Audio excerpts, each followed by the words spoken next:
So, ayan guys. Ayan, palit tayo ng seat cover.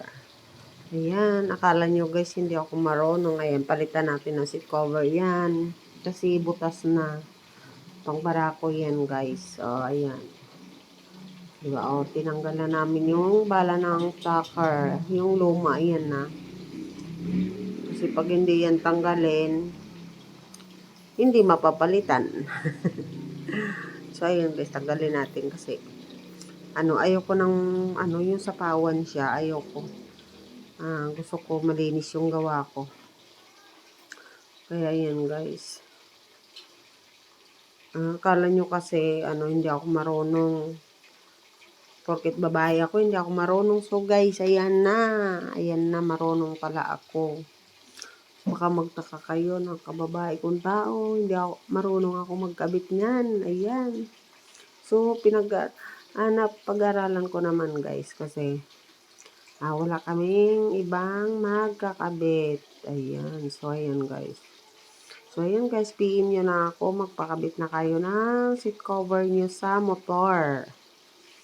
Ayan. Gagamitan natin ang pangmalakasan. Tucker at blower. Akala nyo guys, blower sa buhok. Hindi yan blower sa buhok ha. Ayan. So, ako talaga guys nagkakabit. Hindi lalaki. Babae.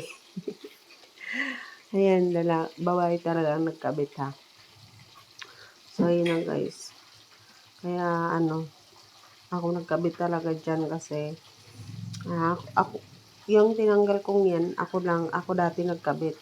So, ngayon, gusto naman niya ako naman magkabit. Ayaw yung sa iba pumunta. Meron naman sana sa iba, pero ayaw niya. Gusto niya kasi flat daw. Ayaw niya nang may gusot. So, ibig sabihin yung gusot, yung kulubot sa taas tingnan. Yung iba kasi magkabit, kulubot. Ayan kasi bata, kaya nga binublower ko siya para mabata ko. Maganda kasi guys gumamit ng blower pag magkabit ka ng seat cover kasi siya, wala siyang kulubot. Naiinit yung uminit yung cover. So, ngayon, pag uminit na, saka mo siya batakin. So, ayan guys. Yun ang technique nyo guys na So, ayan. Malapit na siyang matapos. Naghintay na yung yung may-ari niyan. Ayun, tricycle niya nakapila na dyan sa pilahan.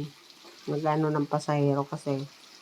Nasa pilahan kasi kami guys ng Tuda Terminal.